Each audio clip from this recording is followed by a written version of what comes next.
पहला जन्मदिन। आज मेरे पोते अमन का पहला जन्मदिन है। कितने ही इलाज व बड़ी मान मन्नतों से शादी के 9 साल बाद हुआ था अमन। बहुत प्यारा व सुंदर था। उसकी आंखें बड़ी बड़ी, रंग गोरा, गोल मटोल था। हर कोई उसे खिलाने लगता, पर मुझे और मेरे पति को दूर से ही खिलाने भर दिया जाता था। कभी कभी जब बहू आया के भरोसे छोड़ जाती, तब हम चुपके से उसको गोदी में उठा पाते। आया भी समझ जाती, वो भी खुद ही मेरी गोद में दे देती थी। बहू के माता पिता बच्चे के होने पर ही उसको सोने की चैन, चांदी के छल्ले मुंह देखकर वह गोद में लेकर दे दिए थे। उनके लिए तो सब छूट थी, पर मेरे पास तो बस आशीर्वाद ही था देने को। और उस आशीर्वाद की बहू बेटे के मन में कोई कद्र नहीं थी। आज तक उसकी अनगिनत फोटो खींचे जा चुके थे। वह रोज मोबाइल से अमन की हर प्यारी हरकतों का वीडियो बनाते थे। आज कितने साधन हैं यादों को संजो कर रखने के, काश उस समय भी होते। आज अमन 1 साल का हो गया था। मैं और मेरे पति ने धीरे से अमन के सिर पर हाथ फेर कर बहुत प्यार और आशीर्वाद दिया। बहू बेटे की खुशी का कोई ठिकाना नहीं था। कितने ही दिनों से ही बेटे व बहू दोनों इसकी तैयारियों में लगे हुए थे। पहला जन्मदिन मनाने के लिए होटल बुक हो चुकी थी। मेहमानों की लिस्ट जो पहले से ही तैयार थी, उनको निमंत्रण भी दिया जा चुका था। मैं और मेरे पति दोनों ही अपने घर में बेगाने से बैठे हुए थे। इकलौता बेटा था, आज बहुत बड़ा अधिकारी था। घर में नौकर चाकर की फौज थी। बहू भी बड़े घराने की बेटी थी। आते ही उसने मेरे बेटे को ऐसा वश में किया कि वो बस उसका ही कहे अनुसार ही काम करता। पहले वो हम दोनों को कुछ नहीं बोलता था और हमारा सम्मान भी करता था। अब हर बातों पर तुलना करता है कि जिस तरह वो अपने बच्चे को पाल रहा है, क्या आपने मुझको कभी ऐसा रखा? क्या कभी अच्छे कपड़े पहनाए? मैंने कभी कुछ मांगा तो आप मुझको हमेशा कहते कि बाद में दिला देंगे, और दिलाते जब कि मेरी इच्छा ही खत्म हो जाती।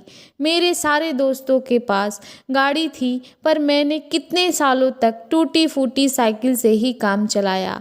आज सुबह ही जब मैं और मेरे पति अपने पोते को आशीर्वाद देने गए, तो मेरे बेटे बहू के माता पिता के सामने ही बोल पड़ा कि पिताजी, क्या आपने कभी मेरा जन्मदिन को ऐसे मनाया था?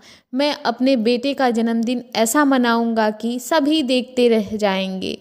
और वो कुछ बोलता इसके पहले ही हम दोनों उसके कमरे से बाहर आ गए थे। अपने कमरे में आकर हम दुखी मन से बैठ गए थे। हम दोनों की आंखों में दुख के आंसू थे। मैंने धीरे से बोला, आज अपना बेटा सब कुछ भूल गया है कि कैसे हमने उसको पाला था।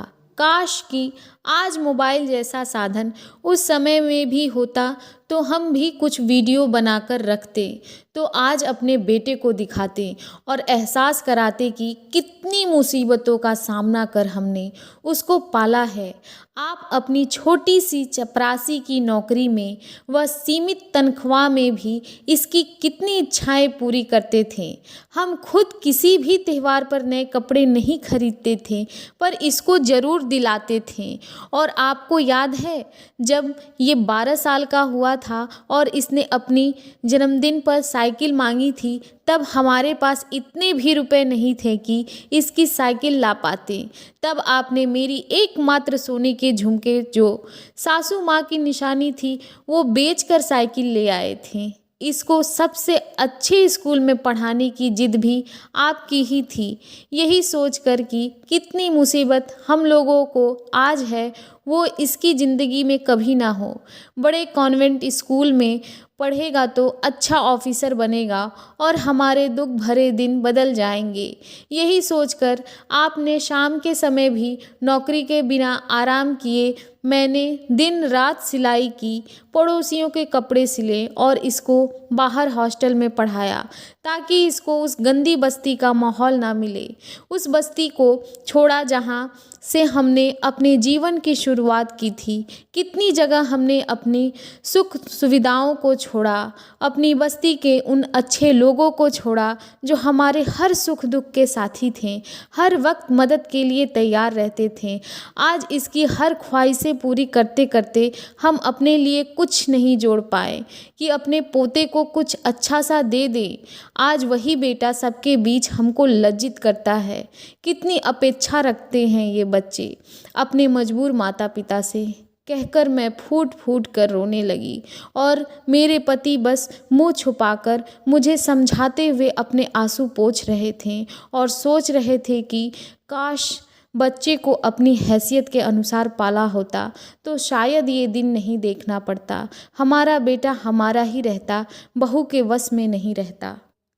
आपको मेरी कहानी अच्छी लगी हो तो लाइक और शेयर करें। चैनल को अभी तक सब्सक्राइब नहीं किया है तो सब्सक्राइब कर लें।